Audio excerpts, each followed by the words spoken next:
오늘은 사사기의 말씀을 통해서 하나님께서 우리에게 주시는 은혜를 함께 나누는 귀한 시간이 될 수 있기를 주의 이름으로 축복합니다. 하나님께서 이스라엘 백성들에게 약속하신 그 말씀들이 하나하나 성취되어져 가는 그 과정 가운데 있습니다.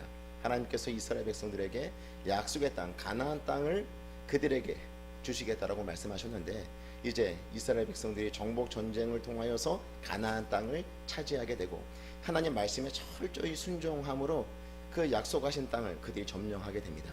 그러니까 약속의 땅을 점령할 때 그 방법은 두 가지였죠. 하나님 말씀에 철저히 순종하고 거룩한 하나님의 백성으로서의 그 정체성을 유지하게 될 때 대적이 아무리 강하다 할지라도 그 전쟁에서 승리를 얻게 되는 것이고, 아무리 대적이 약해 보인다 할지라도 하나님 말씀을 붙잡지 않고 나아가게 될 때 그 전쟁에서 패하게 된다. 그 원리를 가지고 정복 전쟁을 피게 될 때 이스라엘 백성들이 그 땅을 차지하게 된 것입니다.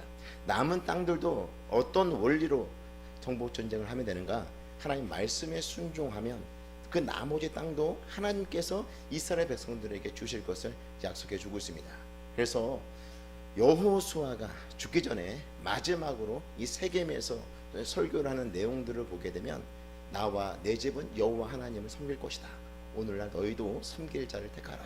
이렇게 이야기를 하죠. 나는 하나님만을 섬길 것이다. 하나님만을 의지하고 하나님만을 신뢰하며 하나님께서 주신 그 약속의 말씀을 붙잡고 살아갈 것이다. 너희들도 오늘날 섬길 자를 택하라. 이 말씀을 하시게 되었을 때, 여호수아가 이 말을 하게 되었을 때 온 이스라엘 백성들이 우리도 하나님을 섬기겠습니다, 이런 결단과 다짐을 하면서 세겜이라고 하는 곳에서 언약을 새롭게 갱신을 합니다. 그런데 이 사사기에 넘어와서는 갑자기 암울한 그런 그림자들이 드리워지기 시작합니다. 여호수아가 죽고 난 이후에 급격히 쇠락해지고 급격히 이스라엘이 타락해 가는 그런 모습들을 보여주고 있는데, 왜 그런 모습들이 나타나고 있는가? 그러니까 사사기에 있는 말씀을 가지고 살펴보기로 원합니다. 먼저 사사기 1장부터 3장 6절까지는 서론에 대한 부분입니다. 이스라엘이 왜 타락하게 되었는지 그 이유에 대해서 서론에서 말씀하고 있고요. 그 타락한 그 시대에 이스라엘이 그 국력이 약해지게 되자 이 주변 나라들의 압제가 시작되는데, 어떻게 하나님께서 이 이스라엘을 그 압제로부터 구원하셨는가? 사사를 보내서 구원하셨는데 12명의 사사 이야기가 3장 7절부터 16절까지의 기록이 되어져 있습니다. 그리고 마지막으로 17장부터 21장까지의 내용은 이제 결론에 해당되는 부분이죠. 실제로 앞에서 서론에서 말하고 있는 이스라엘이 그 타락이 만들어낸 결과가 어떤 것들이 있는가, 실제로 그 이스라엘의 나라를 통해서 어떻게 그 타락한 사람들의 모습이 나타났는가를 말씀해 주고 있습니다. 그래서 우리가 서론 본론 결론해서 여러분들에게 말씀을 전하고자 합니다. 먼저 이스라엘이 타락하게 된 경위들을 먼저 보게 되면, 사사기 1장 19절 21절에 있는 말씀을 볼까요? 사사기 1장 19절에서 21절에 있는 말씀을 우리 같이 한 목소리로 읽도록 하겠습니다. 시작. 여호와께서 유다와 함께 계셨으므로 그가 산지 주민을 쫓아내었으나 골짜기의 주민들은 철병거가 있으므로 그들을 쫓아내지 못하였으며, 그들이 모세가 명령한 대로 헤브론을 갈렙에게 주었더니 그가 거기서 안악의 세 아들을 쫓아내었고, 베냐민 자손은 예루살렘에 거주하는 여부스 족속을 쫓아내지 못하였으므로 여부스 족속이 베냐민 자손과 함께 오늘까지 예루살렘에 거주하니라. 철병거가 있어서, 그러니까 유다가 처음에 보게 되면 이 정복 전쟁을 통해서 그 땅을, 남은 땅들을 차지하는 그런 모습들을 보여주고 있는데, 그런데 철병거가 가지고 있는 그 골짜기 주민들은 쫓아내지 못하였다, 이렇게 말씀하고 있습니다. 그 다음 베냐민은 어떻게 합니까? 베냐민은 그 여부스 족속들과 함께 그 땅에 거주하였는데, 여부스는 가나안 그 족속 가운데 하나를 말하고 있습니다. 쫓아내지 못하고 베냐민 자손들과 함께 계속해서 예루살렘에 거주하였다라고 말씀을 하고 있습니다.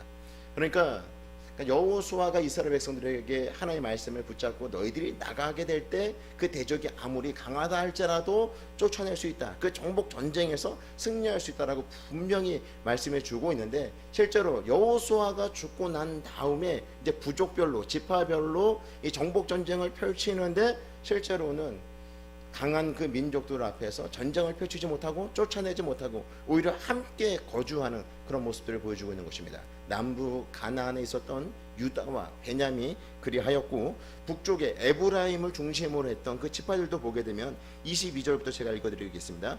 요셉 가문도 베델을 치러 올라가니 여호와께서 그와 함께 하시니라.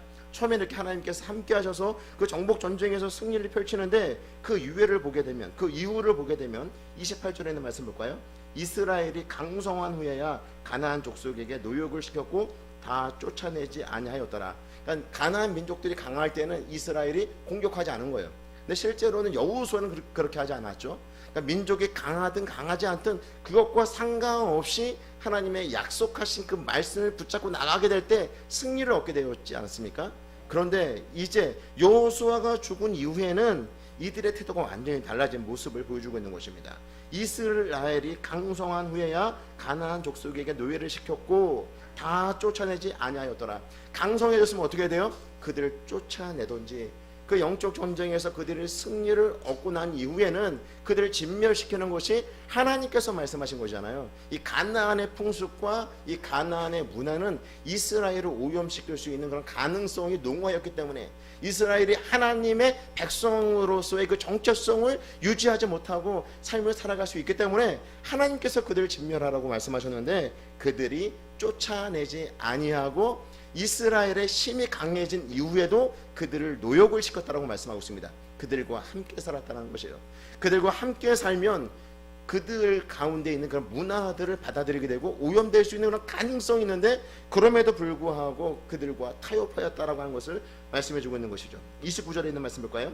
에브라임이 게살에 거주하니 가나안 족속을 쫓아내지 못하며 가나안 족속이 게살에서 그들 중에 거주하였더라. 또 30절 스불론은 비드론 주민과 나할롤 주민을 쫓아내지 못하였으므로 가나안 족속이 그들 중에 거주하면서 노역을 하였더라. 계속해서 이런 말씀을 하고 있습니다. 그러니까 그들을 쫓아내야 되는데 그들 쫓아내지 아니하고 그들과 함께하였다라는 것입니다. 우리 안에 그 죄의 문제들이 있는데 그 죄의 문제들과 타협하지 말아야 되는데 그것을 받아들이고 살아가고 있는 우리들의 모습과도 같은 것입니다. 영적 전쟁에서 하나님께서 반드시 잘라내라고 말씀하고 있는데 생명의 말씀, 하나님의 말씀을 붙잡고 잘라내야 된다라고 말씀하고 있는데 우리는 타협하면서 그것을 우리 안에 그냥 여전히 죄와 버타면서 삶을 살아가고 있다는 것입니다. 그런 삶을 살아갈 때 하나님의 능력이 나타나지 않아요. 하나님의 그 영광이 발현되지 않는다라고 하는 것을 우리에게 알려주고 있는 것이죠. 이렇게 죄와 벗된 삶을 살아가게 될 때, 죄를 용납하고 받아들이고 끊어내지 않는 삶을 살아가게 될 때 세상에서 세상 사람인지 예수 믿는 사람인지 하나님을 믿는 사람인지 전혀 구분할 수 없는 세상과 방불한 삶을 살아가면서 무기력한 삶을 살아갈 수 있는 것이죠. 바로 이스라엘 백성들의 모습이 그리하였다는 것입니다. 노역을 시켰다라고 하는 것, 이스라엘의 힘이 강성하여져서 얼마든지 그 가나안 땅에 살고 있는 그 나머지 그런 부족들도 얼마든지 쫓아낼 수 있는데 그들 쫓아내지 아니하고 그들과 함께 살았다라고 하는 것은 그들에게 일을 시키면서 우린 힘든 일을 하지 아니하고 이들에게 힘든 일을 시키면서 그들과 함께 살았다라고 하는 것을 말씀해주고 있는 것입니다.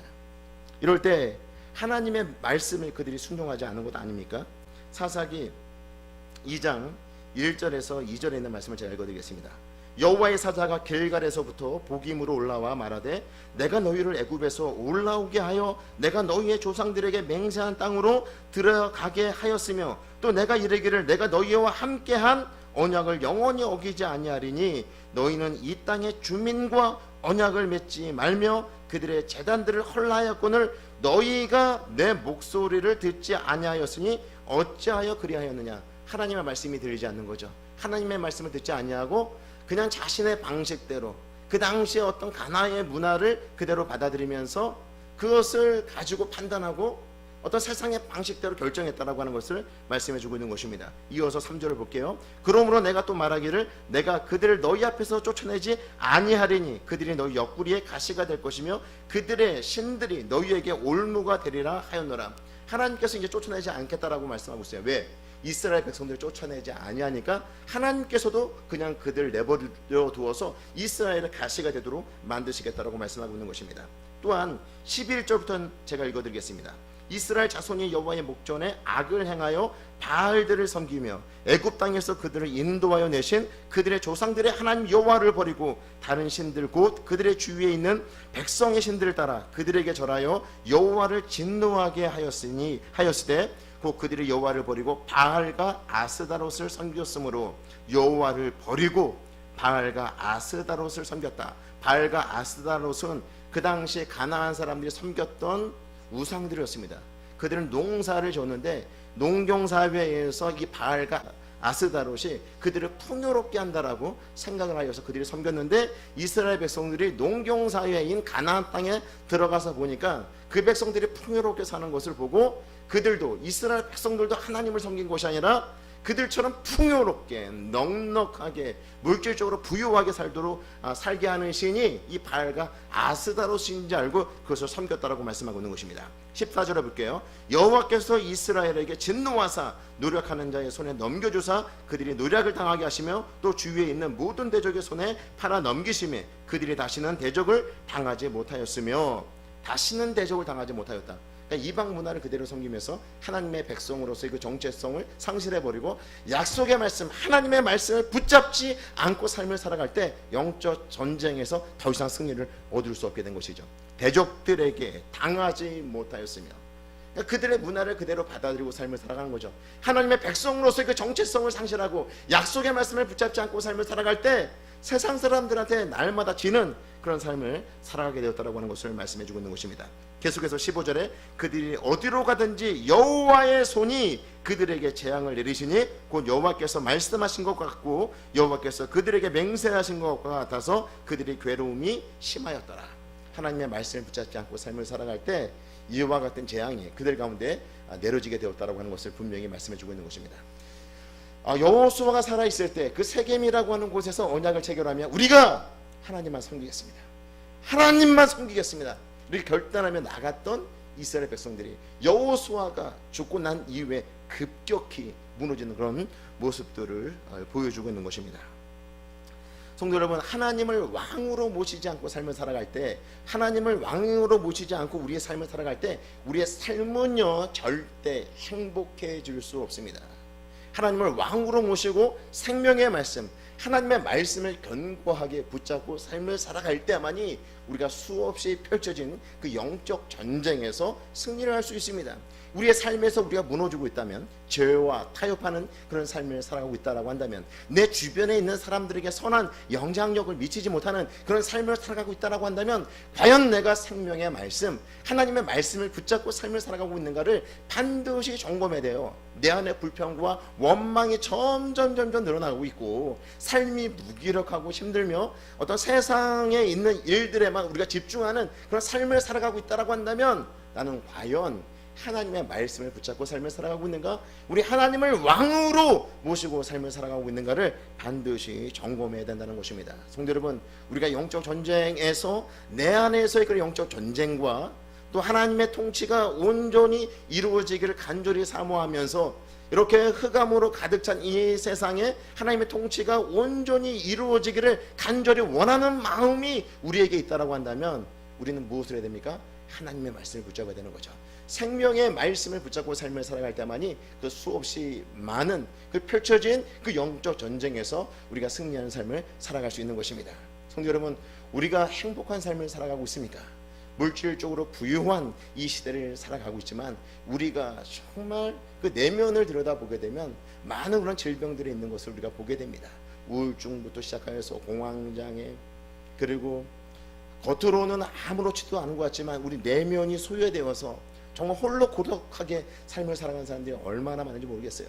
그런 정신질환을 앓고 있는 사람들이 아주 굉장히 많은 시대를 우리가 살아가고 있는데, 하나님의 자녀들은 이런 시대 속에서 어떤 삶을 살아가고 있는가를 우리가 점검해 볼 필요가 있는 것이죠. 그런데 여러분, 하나님의 말씀, 이 생명의 말씀을 우리가 견고히 붙잡고 삶을 살아가게 될 때 우리 앞에 놓여 있는 그 수없이 많은 그 영적 싸움에서 승리하는 삶을 살아가게 되는 줄로 믿습니다. 하나님의 말씀을 붙잡으십시오. 오늘 말씀, 오늘 이 시간에 여러분들에게 들려주는 이 설교 말씀도 여러분 마음에 새겨야 되지만 우리가 한 주간 살아갈 때 매일매일 우리에게 주시는 말씀이 있어야 돼요. 그리고 그 말씀을 붙잡고 우리가 기도하고 그 말씀이 우리 안에 새겨지도록 하고 그 말씀대로 살아가지 않으면 안 될 만큼 그런 마음이 우리 안에 새겨지도록 우리가 성령을 의지하며 하나님 앞에 간절히 기도하는 것이 필요하다는 것입니다. 예배 드리는 것으로만 끝나지 말고 매일매일의 삶 속에서 하나님의 말씀을 섭취하고 하나님의 말씀을 붙잡고 하나님의 말씀대로 우리가 순종하는 그런 삶을 통하여서 우리 앞에 놓여있는 수없이 많은 그 영적 싸움에서 승리하는 삶을 살아가는 저와 성도 여러분 모두가 되시기를 주의 이름으로 축복합니다. 로마서 12장 2절에 있는 말씀을 제가 읽어드리겠습니다. 너희는 이 세대를 본받지 말고, 이 땅에 믿지 않는 사람들, 믿는 사람들도 제대로 믿지 않는 사람들, 그들은 절대 본받아서는 안 된다는 것입니다. 오직 마음을 새롭게 하여 날마다 생명의 말씀으로 변화를 받아 하나님께서 원하시는 그 선하시고 기뻐하시고 온전한 뜻이 무엇인지를 분별하고 삶을 살아가야 된다고 말씀해 주고 있습니다. 우리의 삶에 놓여있는, 왜 내 삶은 이렇게 환경이 안 좋아, 내 삶은 이렇게 어려운 거야, 힘든 거야, 이게 환경이 아니라 우리가 정말 붙잡아야 될 것이 하나님의 말씀이라는 것입니다. 하나님 말씀을 견고하게 붙잡게 될 때 우리의 환경은 더 이상 우리의 삶에 문제가 되지 않는다는 것입니다. 날마다 살아가면서 하나님의 말씀, 이 생명의 말씀을 견고히 붙잡고 삶을 살아가시는 저와 성도 여러분 모두가 되시기를 주의 이름으로 축복합니다. 3장 5절 6절에 있는 말씀 제가 읽어드리겠습니다. 그러므로 이스라엘 자손은 가나안 족속과 헷 족속과 아모리 족속과 브리스 족속과 히위 족속과 여부스 족속 가운데 거주하며, 여기서 열거한 그 족속들은 다 가나안 땅에 살고 있는, 기존에 살고 있었던 원주민들을 말하고 있는 것입니다. 그들 가운데 이스라엘이 거주하면서 6절에 있는 말씀 같이 한번 읽어볼까요? 시작. 그들의 딸들을 맞아 아내로 삼으며 자기 딸들을 그들의 아들들에게 주고 또 그들의 신들을 섬겼더라. 그러니까 이스라엘 백성들이 이제 가나안 땅에 살고 있는 사람들과 통혼을 하는 거예요. 그 사람이 신앙이 있는지 없는지 전혀 그런 거는 신경 쓰지 않아요. 그냥 그들과 함께 통혼하면서 살면서 가나안의 문화를 받아들이고 그냥 오로지 그들의 관심이 뭐냐면 이 가나안 농경사회에서 잘 먹고 잘 사는 거예요. 잘 먹고 잘 살기 위해서는 바알 신을 섬겨야 되고 아세라 신을 섬겨야 되고 그들과 통혼을 하고 그들과 결혼해야지만이 잘 살 수 있다라고 이스라엘 백성들이 생각을 한 것입니다. 하나님만을 섬기는 신앙에서 혼합 종교가 되어버린 거예요. 하나님만을 섬기게 될 때 하나님께서 우리의 모든 필요를 채워주신다라고 하는 그 믿음에서 변절되어서 이제 하나님도 섬기고 바알과 아세라도 섬기고 이 둘 다 섬긴다라고 이 두 가지를 같이 겸하여서 섬기는 것이 그들에겐 전혀 문제가 되지 않는다라고 생각을 한 것입니다. 혼합 종교가 되어버리고 만 것이죠. 여호수아가 살아있을 때 마지막으로 그 백성들의 지도자를 불러서 여호수아가 그들에게 한 말씀이 있습니다. 여호수아서 23장 1절부터 제가 쭉 읽어드릴게요. 23장 1절에 보게 되면 여호와께서 주위의 모든 원수로부터 이스라엘을 쉬게 하신 지 오랜 후에 여호수아가 나이 많아 늙은지라. 이제 여호수아가 죽을 날이 얼마 남지 않은 그 상태에 있을 때 이스라엘 백성들의 지도자를 불러서 그들에게 말씀해 주고 있는 것입니다. 2절에 있는 말씀 보겠습니다. 여호수아가 온 이스라엘 곧 그들의 장로들과 수령들과 재판장들과 관리들을 불러다가 그들에게 이르되 나는 나이가 많아 늙었도다. 6절에 보겠습니다. 그러므로 너희는 크게 힘써 모세의 율법책에 기록된 것을 다 지켜 행하라. 그것을 떠나 우로나 좌로나 치우치지 말라. 7절에 보겠습니다. 이 민족줄 중에 들어가지 말라. 그들의 신들의 이름을 부르지 말라. 그것을 가리켜 맹세하지 말라. 또 그것을 섬겨서 그것들에게 절하지 말라. 8절에 보게 되면 하나님 여호와께 가까이 하기를 오늘까지 행한 것 같이 하라. 또 10절에 보게 되면 너희 중 한 사람이 1000명을 쫓으리니, 그럴 때 하나님 말씀을 견고히 붙잡게 될 때 한 사람이 1000명을 쫓는다는 것입니다. 여기 우리가 비록 적은 무리들이 앉아있지만 우리 한 사람 한 사람이 하나님의 말씀을 견고히 붙잡게 될 때 우리 한 사람이 1000사람을 감당한다는 거예요. 그렇게 하나님의 말씀을 붙잡고 살아가는 것이 얼마나 중요한가를 말씀해 주고 있습니다. 11절에 그러므로 스스로 조심하여 너희의 하나님 여호와를 사랑하라. 12절에 너희가 만일 돌아서서 너희 중에 남아있는 이 민족들을 가까이하여 더불어 혼인하며 서로 왕래하면, 13절 확실히 알라. 너희 하나님 여호와께서 이 민족들을 너희 목전에서 다시는 쫓아내지 아니하시리니 그들이 너희에게 올무가 되며 덫이 되며 너희의 옆구리에 채찍이 되며 너희의 눈에 가시가 되어 너희가 마침내 너희 하나님 여호와께서 너희에게 주신 이 아름다운 땅에서 멸하리라. 그들과 혼인하지 말며 그들이 섬기는 우상을 섬기지 말라. 하나님께서 분명히 말씀하셨는데 이스라엘 백성이 가나안 땅에 들어가서 여호수아가 죽자마자 이제 지파별로 정복전쟁, 나머지 그 잔당들을 제거하는 그 정복전쟁을 펼치는 데 있어서 그들이 더 이상 수고를 하려고 하지 않아요. 더 이상 전쟁을 하려고 하지 않아요. 그리고 그 남아있는 자들을 자신의 종으로 삼고 노역하는 그 일꾼으로 삼으려고 합니다. 그러면서 그들과 통혼하며 그들과 혼인하며 이스라엘 백성으로서의 그 정체성을 다 상실해버리고 만 것입니다. 하나님께서 이스라엘 백성들을 왜 그토록 가나안 땅에 들어가라고 말씀하신 거예요? 왜 가나안 땅에 이스라엘 백성들을 심어 놓으신 거예요? 그 백성들을 거룩한 하나님의 백성이 되도록 하기 위해서, 제사장 나라가 되어서 열방의 복을 나눠주는 귀한 축복의 통로로 사용하기 위해서 이스라엘 백성들을 가나안 땅에 심었는데 그들은 하나님 말씀을 붙잡지 않았죠. 오히려 가나안 문화, 그런 세속적인 문화와 함께하면서 나 하나님 잘 섬기고 있다니까, 나 하나님 믿고 있어 라고 말하면서 여전히 발과 아사랴가 우리에게 풍요를 가져준다라고 생각하고 여전히 그것을 붙잡고 섬기고 있는 이스라엘 백성들의 모습을 보여주고 있는 것입니다. 이러다 보니까 이제 이스라엘이 점점 약해지는 거죠. 기억하시기 바랍니다. 하나님의 자녀들이 말씀을 붙잡지 않고 살아가면, 하나님의 말씀을 붙잡지 않고 그 말씀대로 순종하며 삶을 살아가지 않게 될 때 세상에서 유명무실한 자가 되어버리고 말아요. 명목상의 그리스도인이 되어버리고 말아요. 그리스도인인데 전혀 영향력이 없는 거죠. 오늘날 기독교가 그렇지 않습니까? 세상에서 아무런 영향력이 없어요. 왜 그렇습니까? 말씀대로 사는 사람이 없는 거죠. 한 사람이 1000명을 감당하는데 그 말씀 앞에 바로 선 그 한 사람이 없기에 이런 지리멸렬한 삶을 살아가는 한국의 기독교가 되어버리고 말았다라고 하는 것을 우리에게 알려주고 있는 것입니다. 성도 여러분, 생명의 말씀을 우리가 견고히 붙잡고 삶을 살아가야 돼요. 하나님의 말씀을 견고히 붙잡고 우리가 삶을 살아가야 된다는 것입니다.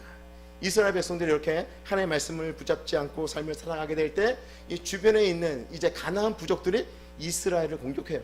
심지어 멀리 있는 나라들도 와서 이스라엘을 공격하고 이스라엘을 압제하고 이제 전혀 하나님의 영광을 드러내지도 못하고 하나님의 성품을 반영하지도 못하고 심지어 그 메소포타미아 구살리사임이라고 하는 왕이 이스라엘을 압제하는데 그들이 봤을 때 이스라엘이 하나님을 섬기는 민족으로 알았겠습니까? 가나안 땅에 살고 있는 부족 가운데 하나로만 인식했겠죠. 남들이 봤을 때 그리스도인인지 하나님의 사람인지 하나님의 사람이 아닌지 전혀 구분하지 못하는 그런 삶을 살아가는 이스라엘 백성들, 당연히 주변에 있는 대적들에게 압제를 받을 수밖에 없는 것이죠. 그래서 3장 7절부터 16장까지는 12명의 사사를 통하여서 하나님께서 이스라엘 백성들을 구원하시는데 그 과정들을 보게 되면 이 패턴이 반복되고 있습니다. 첫 번째, 이스라엘 백성들이 하나님의 말씀에 순종하지 아니하고 타락하게 됩니다. 타락한 이스라엘 백성들에게 우리 하나님께서 진노하시고 주변에 있는 나라들에게 압제를 당하게 하십니다.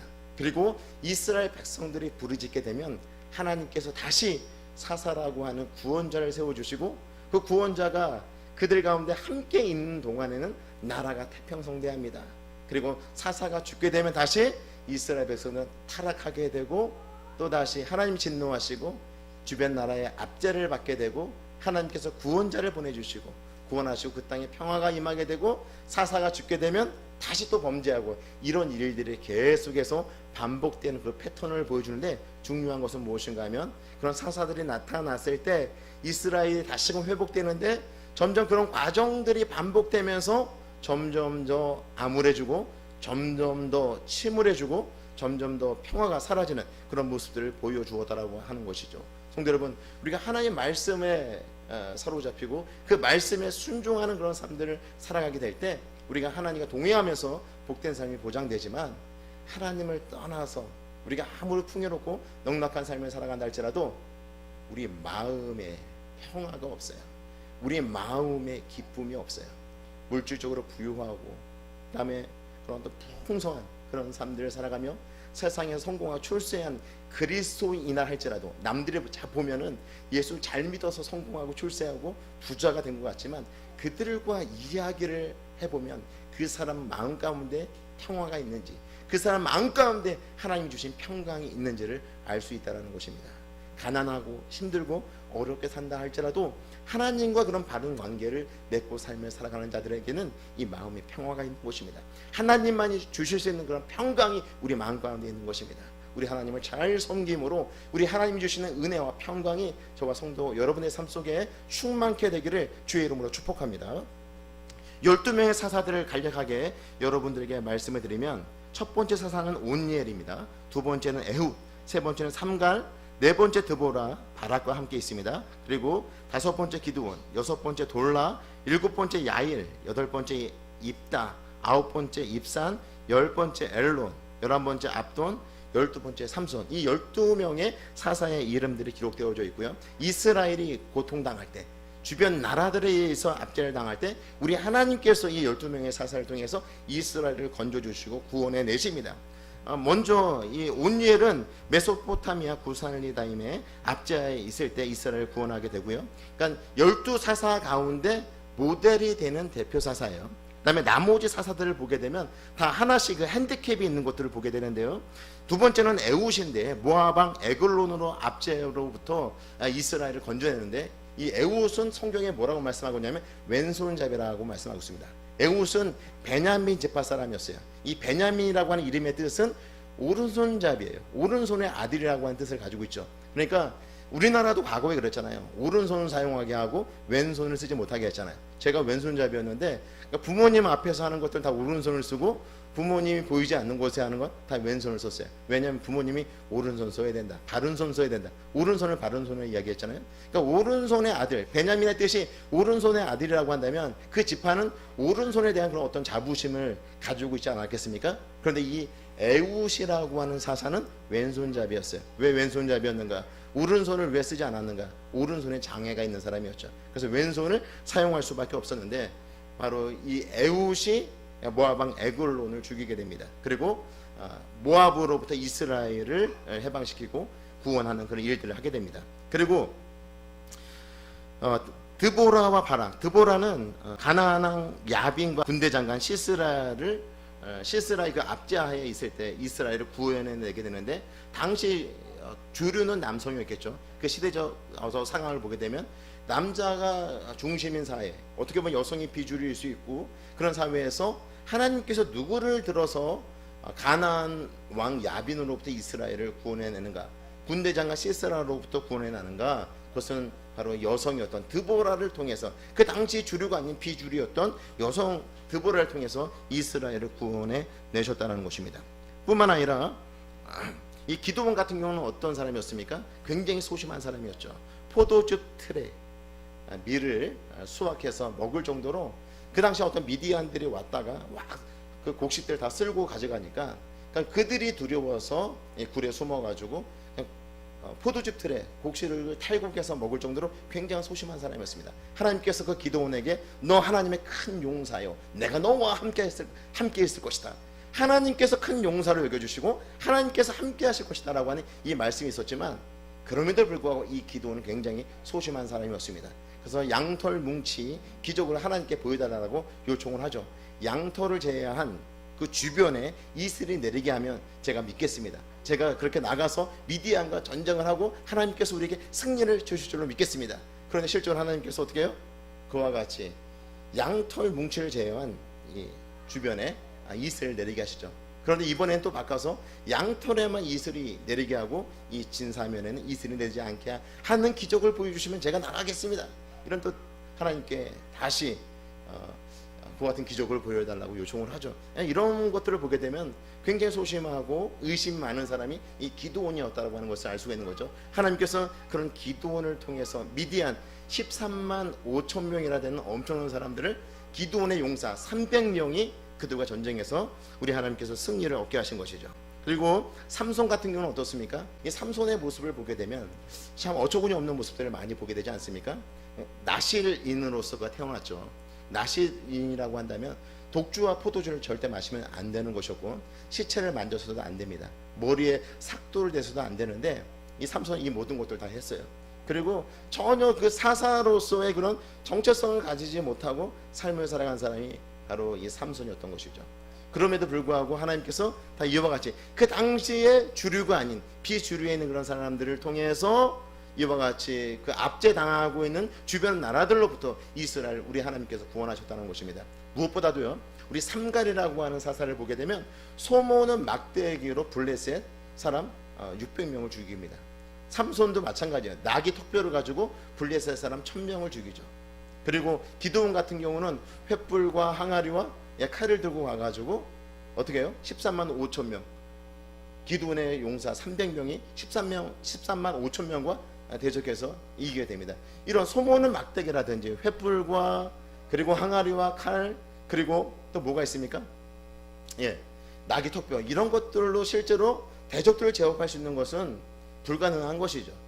하나님께서 그들과 함께 하시고 하나님의 영이 그들과 함께 하시고 하나님의 성령이 그들에게 부어지고 그리고 그들이 하나님을 의지하고 나아가게 됐을 때 그 대적들과 이걸 싸우면서 이스라엘이 승리할 수 있었음을 보여주고 있는 것입니다. 일부러 하나님께서 이스라엘 공동체 가운데 있었던 주류에 속하지 못한 그들을 통하여서 이스라엘을 구원의 내모로 통해서, 그러니까 대적들이 강해서 이스라엘이 진 것이 아니라 이스라엘이 압제를 당하는 것은 그 백성들이 하나님의 말씀을 순종하지 않았기 때문에, 주의 성령을 의지하지 않았기 때문에 압제를 당하고 질 수밖에 없었음을 이 사사들의 모습을 통해서 보여주고 있는 것입니다. 무엇보다도 우리 하나님께서는 어떤 분이세요? 이스라엘이 계속해서 반복적인 실수와 잘못을 저지르죠. 하나님께서 사사를 보내서 이스라엘 백성들을 구원해내지만 또다시 죄를 범하는 이스라엘 백성들의 모습을 또한 보여주고 있습니다. 그럼에도 불구하고 우리 하나님은 어떤 분이세요? 신실하게 사사들을 계속해서 보내주셔서 이스라엘을 구원해 주시는 신실하신 하나님이심을 우리에게 말씀해 주고 있는 것입니다. 저는요, 이 시대가 굉장히 암울한 시대라고 생각을 합니다. 그 어떤 시대보다도 타락하고 세속화되고 하나님의 말씀대로 제대로 세워지지 아니하고 하나님의 말씀을 아무리 들려주어도 그 말씀을 받지 않는 그런 세대라고 생각합니다. 말씀대로 살지 아니할 때, 말씀대로 우리가 순종하며 삶을 살아가지 아니할 때 세상 사람들은요, 교회에 소망을 걸지 않는다는 것이요, 교회에 기대를 걸지 않는다는 것입니다. 그런데 이렇게 암울한 시대, 그러면 교회엔 소망이 없는가? 이렇게 암울한 시대에는 이제 더 이상 기독교가 이 세상을 향하여서 빛과 소금의 역할들을 감당하며 그리고 그 하나님 나라로서의 하나님의 통치를 계속해서 알리고 드러내는 그런 삶들을 살아가는 것이 불가능한가? 그렇지 않다는 것이죠. 이 사사시대 점점 암울해지는데도, 점점 암울해지고 점점 그 악순환이 반복되는 것처럼 보이는데도, 그럼에도 불구하고 우리 하나님 뭐라고 계세요? 그들 가운데 사사를 보내시고 그들 가운데 일꾼을 보내셔서 하나님 백성들을 세워나가는 모습들을 보여주고 있지 않습니까? 비주류에 있는 사람들, 연약한 자들을 세워서 하나님의 일들을 해나가고 있는 우리 하나님의 모습을 보여주고 있는 것입니다. 성도 여러분, 이 시대에 교회에 소망이 없다라고 이야기합니다. 우리 젊은 친구들에게 예수 믿는 거 그게 무슨, 이 젊음을 왜 예수 믿는데 허비를 하느냐, 이렇게 말하는 사람들이 우리 주변에 아주 많을 수도 있습니다. 그런데 그 가운데서도 우리 하나님은 구원 계획들을 펼쳐나가십니다. 하나님의 신실한 자녀를 통하여서 하나님께서 일을 해나가십니다. 하나님의 그 신실한 자녀를 통해서 놀라운 그런 구원의 역사들이 계속해서 펼쳐져 나간다는 것입니다. 하나님의 말씀에 순종하는 자, 하나님의 말씀을 견고히 붙잡고 삶을 살아가는 그 한 사람들을 통해서, 그 사람들을 통해서 하나님의 일들을 해나가신다는 것이에요. 그렇기 때문에 우리에게 소망이 있는 거죠. 이 사사시대와 같이 암울한 시대에도 우리는 생명의 말씀을 붙잡고 삶을 살아가게 될 때 하나님께서 우리에게 은혜를 주실 것이고, 내 안에 일어나는 그 수많은 영적 싸움에서 우리가 승리를 얻게 될 것이고, 우리 주변에 하나님을 인정하지 않고 하나님을 받아들이지 않는 그들에게 우리 하나님을 전함으로 통해서 하나님의 통치가 이루어지도록 하는 그 일들에 하나님께서 저와 여러분들을 사용하신다는 것입니다. 신실하신 하나님, 그 하나님의 약속의 말씀을 견고히 붙잡고 우리 앞에 놓여 있는 수없이 많은 그 영적 전쟁에서 승리하며 삶을 살아가시는 저와 성도 여러분 모두가 되시기를 주의 이름으로 축복합니다. 그렇다면 이제 마지막으로 우리가 봐야 될 것은 이 17장부터 21장까지 결론에 해당되는 부분입니다. 이 결론에 해당되는 부분, 그러니까 이스라엘 백성들이 하나님께서 차지하라고 한 땅을 차지하지 아니하고 가나안 땅에 있는 사람들과 혼인하며 그 땅에 있는 그런 신들을 섬기게 되었을 때 그들 가운데 나타나는 그 현상들이 어떠한지를 좀 보도록 하겠습니다. 17장 한번 펴보겠습니다. 사사기 17장 말씀을 한번 보겠습니다. 1절부터 한번 쭉 제가 읽어 내려가면서 그 내용들을 간략하게 말씀을 드리겠습니다. 오늘 17장 1절, 에브라임 산지에 미가라 이름하는 사람이 있더니, 에브라임 산지에 미가라는 사람이 있습니다. 그의 어머니에게 이르되 어머니께서 은 1,100을 잃어버리셨으므로 저주하시고 내 귀에 말씀하셨더니 보소서 그 은이 내게 있나이다. 내가 그것을 가졌나이다 하니 그의 어머니가 이르되 내 아들이 여호와께 복받기를 원하노라 하니라.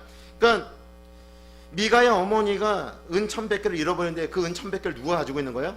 아들이 훔쳐간 거예요. 아들이 훔쳐갔는데 엄마가 화가 나서 뭘 해요?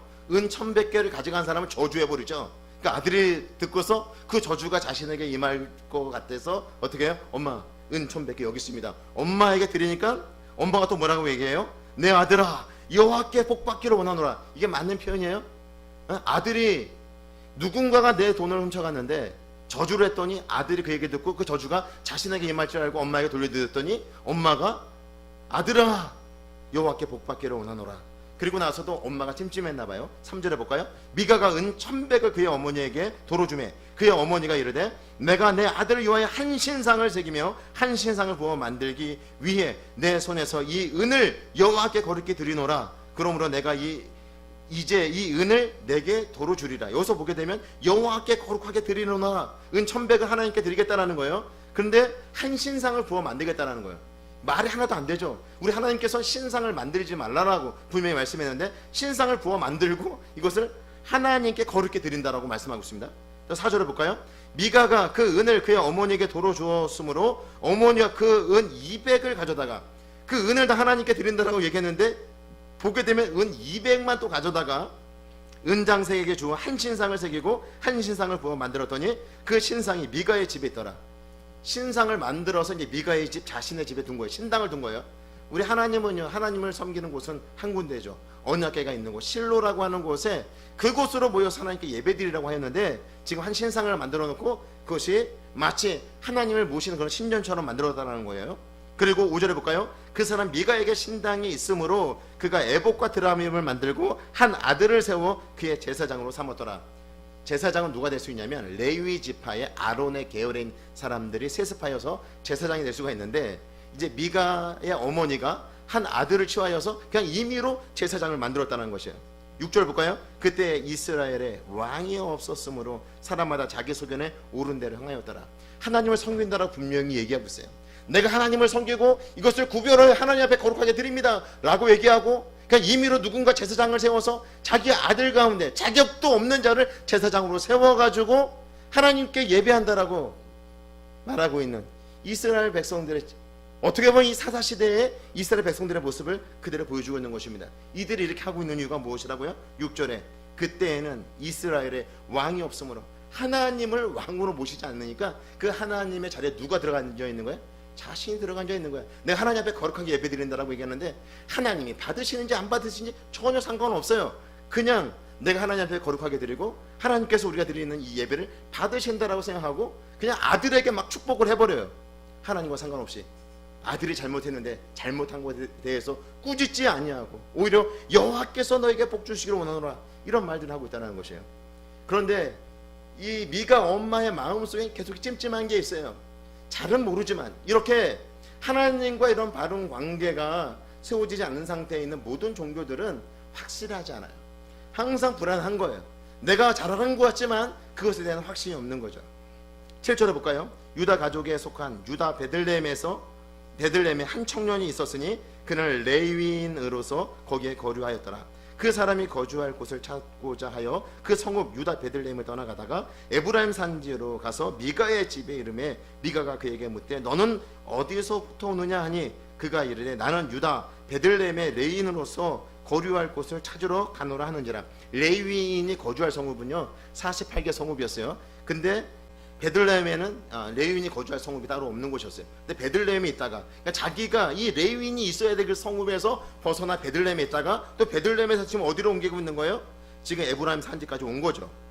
그때 10절에 볼까요? 미가가 그에게 이르되 내가 나와 함께 거주하며 나를 위하여 아버지와 제사장이 되라. 내가 해마다 은 10과 의복 한 벌과 먹을 것을 주리라 하므로 그 레위인이 들어갔더라. 그 레위인이 그 사람과 함께 거주하기를 만족하게 생각했으니 이는 그 청년이 미가의 아들 중 하나같이 됨이라. 이제 레위인, 제사장의 자격이 없는 이 레위인, 떠돌이 레위인이 이 집에 들어가서 한 집의 제사장이 된 거예요. 그것을 이 레위인은 만족하게 생각하였다라고 말씀하고 있어요.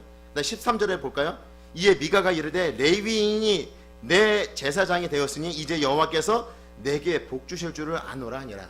하나님께서 복 주신다는 거예요. 이 레위인은 제사장도 아니에요. 제사장이 자격도 없는 사람이에요. 근데 이 레위인이 가족, 자기 가문의 제사장으로 세워놓고 그리고 하나님께서 우리에게 복 주시길 바라는 이 모습이 이스라엘 백성들, 타락한 이스라엘 백성들의 모습이라는 거예요. 이렇게 된 이유가 무엇인가? 우리가 6절에 읽어봤죠. 그때는 이스라엘 왕이 없으므로 사람마다 자기 소견에 옳은 대로 행하여더라. 그리고요, 이 단지파가 있었는데 이 단지파가 자신에게 할당된 땅을 그들이 포기하고 어디로 올라가냐면 이 북쪽에 라이스라고 하는 곳으로 올라가게 됩니다. 올라가기 전에 먼저 5명의 그 정탐군을 파견하게 되는데 그 5명의 정탐군들이 이제 미가의 집으로 들어오게 됩니다. 그때 이 미가의 집에 이 레위인이 있으니까 그들과 이제 대화하는 장면들이 나타나고 있는데요. 3절에 볼까요? 18장 3절.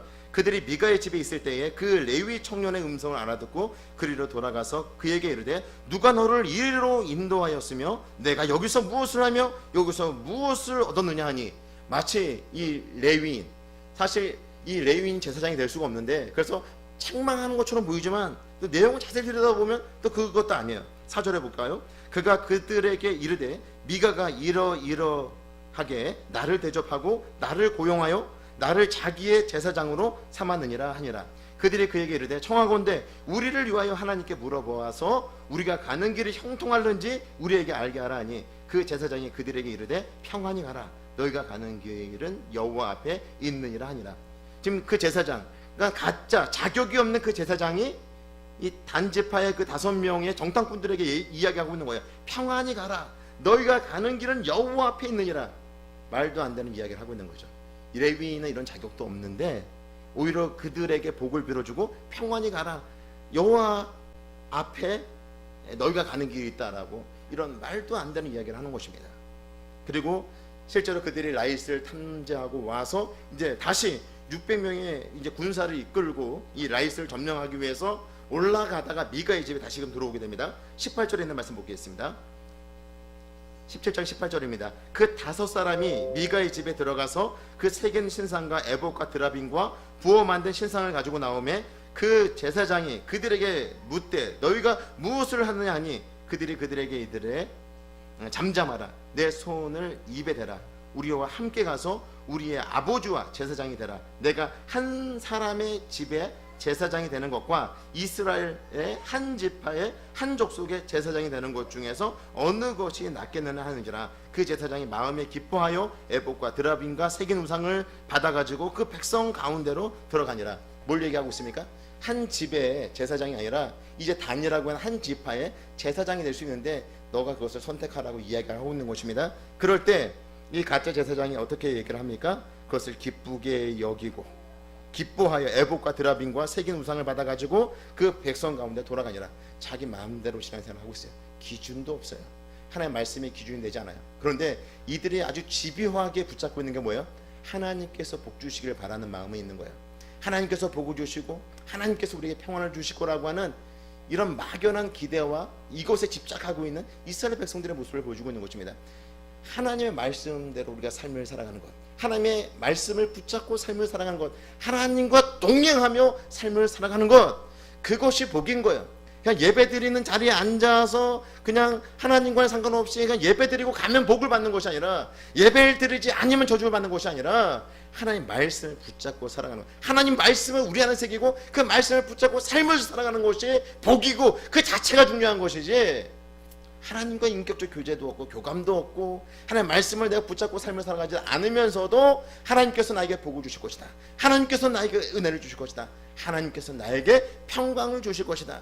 사사시대에 그들에게 왕이 없으므로 자기 소견에 옳은 대로 살아가고 있는 이스라엘 백성들과 별반 다르지 않는 그런 모습이라는 것입니다. 그러니까 종교적으로 이렇게 완전히 타락한 이스라엘 백성들의 모습을 그대로 보여주고 있는 것입니다. 또 하나는요, 도덕적 타락인데 19장에 있는 말씀입니다. 좀 제가 빨리 좀 읽어보겠습니다. 19장 1절에 볼까요? 이스라엘의 왕이 없을 그때에 에브라임 산지 구석에 거류하는 어떤 레위 사람이 유다 베들레헴에서 첩을 맞이하였더니, 유다 베들레헴에서 지금 레위인이 누굴 맞이했어요? 첩을 맞이하였다. 이거 좀 이상한 거죠. 있을 수 없는 일이죠. 그리고 2절에 볼까요? 그 첩이 행음하고 그 첩이 행음을 하였대요. 그리고 남편을 떠나 유다 베들레헴 그의 아버지 집에 돌아가서 거기에 넉 달 동안 지내매. 그런데 3절 볼까요? 그 남편이 그 여자에게 다정하게 말하고 그를 데려오고자 하여 하인 한 사람과 나귀 2마리를 데리고 그에게로 가매 여자가 그를 인도하여 아버지 집에 들어가니 그 여자의 아버지가 그를 보고 기뻐하니라. 여자를 용서할 마음이 이 레위인에게 있었던 것 같아요. 그래서 그 여인을 다시금 데리러 갔는데, 문제는 뭐냐면 3일을 유하고 올라오려고 했는데 이틀을 더 유하게 됩니다. 그리고 5일째 되었을 때 좀 일찍 올라갔으면 좋았을 텐데 일찍 올라오지 않냐고 저녁이 다 된 시간에 이게 날이 어두워져서 예루살렘에 속해 있는 기브아로 들어가는데 15절에 보겠습니다. 19장 15절 제가 읽어드릴게요. 기브아에 가서 유숙하려고 그리로 들어가서 성읍 넓은 거리에 앉아 있으나 그를 집으로 영접하여 유숙하게 하는 자가 없었더라. 그러니까 그들이 어떤 인심이 없는 그런 사유였음을 보여주고 있는 것입니다. 그런데 한 노인이 이 레위인을 영접하게 되고 이 노인의 집에 이 레위인과 첩이 머물게 되는데 21절에 있는 말씀 제가 읽어드릴게요. 그를 데리고 자기 집으로 들어가서 나귀에게 먹이니 그들이 발을 씻고 먹고 마시니라.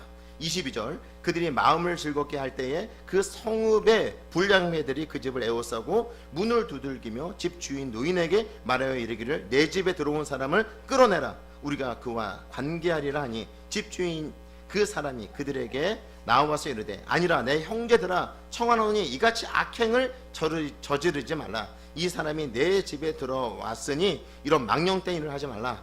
보라 여기 내 처녀 딸과 이 사람의 첩이 있은즉 내가 그들을 끌어내리니 너희가 그들을 욕보이든지 너희 눈에 좋은 대로 행하되 오직 이 사람에게는 이런 망령된 일을 행하지 말라 하나 무리가 듣지 아니하므로 그 사람이 자기 첩을 붙잡아 그들에게 밖으로 끌어내매 그들이 그 여자와 관계하였고 밤새도록 그 여자를 능욕하다가 새벽 미명에 놓은지라. 26절입니다. 동이 들 때 여인이 자기 주인이 있는 그 사람의 집 문에 이르러 엎드러져서 발길까지 거기 엎드러져 있더라.